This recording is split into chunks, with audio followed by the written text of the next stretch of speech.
नवरात्रि की ढेर सारी शुभकामनाओं के साथ मैं राजकुमार आप सबका तहे दिल से हार्दिक स्वागत करता हूं, अभिनंदन करता हूं। वीकेंड की छुट्टी, मार्केट में भड़ाम भड़ाम भड़ाम करके गिरावट, कुछ समझ में नहीं आ रहा है ना क्या होना चाहिए। तो मैं बता दूं सबसे पहले एक डिस्क्लेमर कि मैं कोई सेबी रजिस्टर्ड एडवाइजर नहीं हूं। मेरे बताए हुए किसी स्टॉक इंडेक्स कहीं लेवल पे आप ट्रेड करते हैं तो रिस्क रिवार्ड आपका होगा, मेरा खुद का नहीं। सॉरी। तो निफ्टी, बैंक निफ्टी में ये गिरावट कहां थमेगी? कई न्यूज आ चुके हैं ना, जबकि मेरा वीडियो उठा के आप देखेंगे पहले ही मैंने बताया था कि टॉप पे बेरिश इनगल्फिंग कैंडल बनी है और ये तीसरे नंबर वाला डबल टॉप कहा जाता है। तीसरे नंबर का डबल टॉप का मतलब ये होता है कि मिनिमम 2 से 3 गुना का टारगेट। तो 52,000 के समथिंग तो मेरा मानना था कि यहां तक आना चाहिए। अब इसके नीचे मार्केट फिसलना चाहती है, अब पता नहीं क्या होगा, मुझे नहीं पता। बट मेरा खुद का मैं अपना बताऊं तो मैं 30 अक्टूबर की एक्सपायरी का बैंक निफ्टी का मुझे 20-25 हजार रुपए इन्वेस्टमेंट करने हैं, वो भी बैंक निफ्टी में करने हैं। देखते हैं क्या होता है। मैं कैसे कर रहा हूं कि मैं 30 अक्टूबर के एक्सपायरी का बैंक निफ्टी का, फिर से मैं रिपीट कर दूं कि मैं कोई सेबी रजिस्टर्ड एडवाइजर नहीं, मैं अपना खुद कर रहा हूं, मैं देखने के लिए कर रहा हूं कि क्या होता है। तो मैंने 4500 रुपए का इन्वेस्टमेंट ऑलरेडी कर दिया है बैंक निफ्टी में 30 अक्टूबर की एक्सपायरी का 300 रुपए के आसपास की कॉल का, और मैंने नेक्स्ट वीक की एक्सपायरी का 40 रुपए का पुट खरीद लिया है। मैंने बाइंग की है, नो ऑप्शन सेलिंग, मैंने बाइंग की है। अब अगर मार्केट गैप डाउन ओपनिंग होती है तो मेरा पुट कुछ ना कुछ मुझे एडजस्ट कर देगा। 300 के प्रीमियम पे 40 से 45 रुपए का पुट मैंने बाइंग किया हुआ है, क्योंकि वो सेम वीक की एक्सपायरी का है। तो मंडे के दिन अधिकांशतः ऐसा होता है कि मार्केट गैप अप ओपनिंग करती है, मुझे नहीं पता। अब मैं अपनी व्यवस्था कर लिया हूं, अगर मार्केट नीचे ओपन होती है तो मैं क्या करने वाला हूं, नेक्स्ट वीक में उन दोनों पेयर को यानी कि कॉल और पुट को बेचने वाला नहीं हूं। एक मेरा खत्म होगा, एक मेरा बढ़िया चलेगा। नेक्स्ट वीक की ही बात कर रहा हूं, हालांकि मेरी 30 अक्टूबर की एक्सपायरी का है। अगर 2 दिन के बाद मेरा प्रीमियम और घट जाता है, यानी कि बैंक निफ्टी और नीचे आ जाती है 500 पॉइंट, फिर वहां पे मेरा नेक्स्ट एसआईपी के तौर पे 1 लाख और ऐड होगा। आज मैं वो चीज बताने वाला हूं ना कि आप लोग सोचने में मजबूर हो जाएंगे कि ऑप्शन बाइंग में ये क्या चीज होता है। सीखने के लिए, समझने के लिए आरएसके ट्रेडिंग एकेडमी का ऐप भी डाउनलोड है, चाहे तो आप लिंक मिल जाएगा नीचे, जाके देख सकते हैं। तो मैं क्या करूंगा, अगर मार्केट 500 पॉइंट और नीचे आई तो 1 लाख 30 अक्टूबर की ही एक्सपायरी का फिर से 300 वाला, यानी कि जो मैं लिया हूं उसमें ऐड नहीं करूंगा, 300 वाला फिर खरीदूंगा, और फिर से 1 लाख 30 रुपए वाला पुट सेम वीक की एक्सपायरी का, तब तक एक्सपायरी नजदीक आ जाएगी, वो मैं खरीदूंगा। तो मेरा इन्वेस्टमेंट कितना हो जाएगा, 1 लाख पे 4500 मैंने कॉल बाय किया था और 600 रुपए का पुट मैंने होल्ड किया था, यानी कि 51-5200 रुपए 1 लाख में। मैं 25,000 रुपये रिस्क लूंगा और 25,000 मेरा 10,000 जा सकता है, ऐसा मेरा मानना है। अगर बहुत कुछ हुआ, मेरे अगेंस्ट मार्केट चली, तो 10 से 8,000 के बीच मेरा नुकसान हो सकता है। और अगर नेक्स्ट दिन और मार्केट नीचे आई 500 पॉइंट नीचे, यानी कि 50,000 के राउंड फिगर आई, तो 50,000 को हिलाना इतना आसान नहीं होगा, ऐसा मेरा मानना है।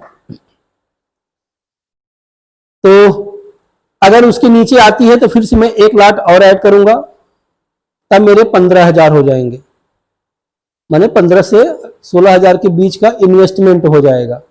तब मैं ऐड नहीं करूंगा, तब मैं इंतजार करूंगा किस चीज का, 4 आवरली टाइम फ्रेम में एक ग्रीन कैंडल का। और जैसे ही एक 4 आवरली टाइम फ्रेम में ग्रीन कैंडल बनी, उसका हाई ब्रेक हुआ, सारे पुट को मैं समेट दूंगा, पुट खत्म, जो कुछ मिला रहेगा उससे उसको मिला के प्लस अपने पास से 1 लाख या 2 लाख जो भी बनेगा, 25,000 का कैपिटल मैं यूज करने वाला हूं, वो भी 300 रुपए, 300 रुपए से कम नहीं, 30 अक्टूबर की ही एक्सपायरी का। बस सिंपल से करके बैठूंगा और फिर देखता हूं, आप लोग भी देखिएगा और कमेंट करके बताइएगा कि इस गिरावट, भारी गिरावट, ऐसी सी न्यूज आ गई है कि अब क्या होने वाला है, भारत भी युद्ध क्षेत्र में उतर गया है किसी के साथ, तो कोई दिक्कत नहीं है, डर के आगे ही जीत होती है। बाकी स्टॉक की बात कर लूं, इतनी गिरावट के बाद भी मेटल सेक्टर बने रह गए। टाटा स्टील हिलने का नाम नहीं ले रहा है। आरटीएल पावर, वही पैनी स्टॉक वाला रतन टाटा कंपनी जी का, वो तो ब्रेकआउट पे ब्रेकआउट मार रहा है। तो भैया एसआईपी के तौर पे अगर किसी स्टॉक को पकड़ना है तो टाटा स्टील मेरे हिसाब से बहुत ही अच्छा है। सॉरी, 5 साल का व्यू लगा के, मेरे 5 साल में आपको बेचना है। हर हफ्ते, हर दिन या हर महीने जब भी आपकी थोड़ा बहुत जुटी हुई पूंजी इकट्ठा हो जाए तो आप टाटा स्टील में इन्वेस्टमेंट करते जाइए। हाँ, मैं और एक चीज नहीं बताया, मैंने और क्या बाय किया है। मैंने बैंक 20 का ईटीएफ, मैं 30 ईटीएफ पर डे खरीदता हूं। जब देखूंगा 1% डाउन हो गया, मैं 30 खरीद लूंगा। ये मेरा पर डे का है, ऐसा मैं कर रहा हूं। और निफ्टी 20, एक 500 की समथिंग है, 500 के ऊपर, एक 250 के आसपास है। 30 में ऐड करता जाता हूं, देखता हूं। ईटीएफ तो जीरो होने वाले हैं नहीं ना। अगर बैंक निफ्टी 10%, 15% भी नीचे आ जाती है तो ईटीएफ में क्या जाएगा, 6-7%, 8%।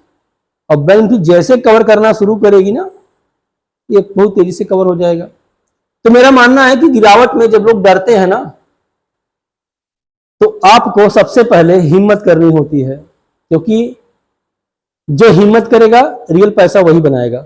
बाकी ऑप्शन करने वाले जितने लोग हैं ना, अब तो सेबी की गाइडलाइंस भी आ गई है कि 100 में 91 लोग नहीं, 93 कमा रहे हैं।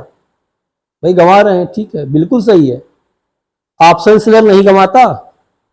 मैं चैलेंज करके कहता हूं, किसी ऑप्शन सेलर से पूछ लीजिए कि जिस तरफ मोमेंटम बन के निकलता है, मार्केट ब्रेकआउट होती है ना, कलेजा बाहर निकलना शुरू हो जाता है। क्यों? क्योंकि ऑप्शन बाय का क्या ही जाएगा, वही जो प्रीमियम दिया है बहुत ज्यादा जाएगा तो वही जाएगा ना। आधा जाते जाते भी बचा सकते हो, आपकी मुट्ठी में, हाथ में है। ऑप्शन से भी बचा सकता है, लेकिन उसका अनलिमिटेड लॉस हो सकता है ना। जहां पे आप 1,05,000 का खरीदते थे ना, वही तो 1.25 लाख का रिक्वायरमेंट आता था, 1 लाख के प्लस का ही, जैसा भी आपका प्रीमियम हो। तो ऑप्शन शेयर बहुत ज्यादा सेफ नहीं होता। हाँ, ये होता है कि बड़ा प्लेयर है, दूर का कॉल बेच दिया, दूर का पुट बेच दिया, और हैज करने के लिए दूर का एक कॉल खरीद लिया और दूर का एक पुट खरीद लिया, वो हैज हो गया उसका। अब मार्केट अगर उसी के बीच में रह गई घूम फिर के, उसका फायदा हो जाएगा। फायदा कैसे होगा, थीटा डी कैसे होगा, इतना प्रीमियम गलेगा वही उसका प्रॉफिट होगा। अगर ऐसा करना है ना, तो मैं एक नायाब तरीका बताता हूं, और 1 लाख में ही आपका हो जाएगा, 1 लाख में ही आपका हो जाएगा। कैसे? बड़े बड़े दिग्गज स्टॉक पकड़िए, दिग्गज स्टॉक जिससे मंथली एक्सपायरी होती है, कोई वीकली तो होती नहीं, महीने के लास्ट का, दूर का।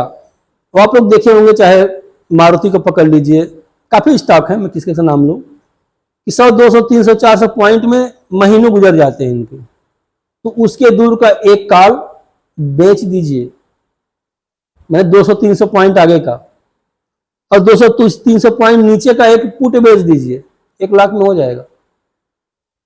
आराम से बैठे रहिए, 5,000 मिल जाएगा, 3 से 5,000 आपको मिल जाएगा। ऐसा 10 में 8 बार हो सकता है, 7 से 8 बार ऐसा हो सकता है। गारंटी स्टॉक मार्केट में कुछ भी नहीं होती।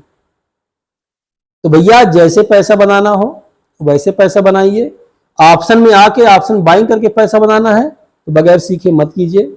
बगैर सीखे करेंगे, करोड़ों लेके आएंगे, कर्जा लेके आएंगे, ऐसी लत लग जाएगी, ऐसा नशा हो जाएगा, सब डुबा के खत्म करके रो के गा के क्या ही बताएं, सुसाइड करने तक की बात करके कर भी सकते हैं, बहुत से लोगों ने कर भी लिया है। तो ऐसा सब सिचुएशन मत बनाइए। जब तक आप नए हैं, अगर आपके पास अनुभव नहीं है, नहीं कंप्लीट है आपके कोर्स, नहीं सीख पाए हैं, तो स्टॉक में थोड़ा थोड़ा अमाउंट डाल के साल 2 साल 6 महीने का व्यू देख लीजिए क्या होता है। क्या कोई स्टॉक गिरता है, लगातार गिरता है, सालों गिरता है? ऐसा हुआ है कभी? ऐसा कभी नहीं हुआ है, ना कभी ऐसा होने वाला है। तो इत्मीनान से धैर्य रख के इन्वेस्टमेंट कीजिए, जिससे आपकी वेल्थ मजबूत होगी। आने वाले समय में आपका भविष्य नजर आएगा कि हाँ मैंने कुछ किया है।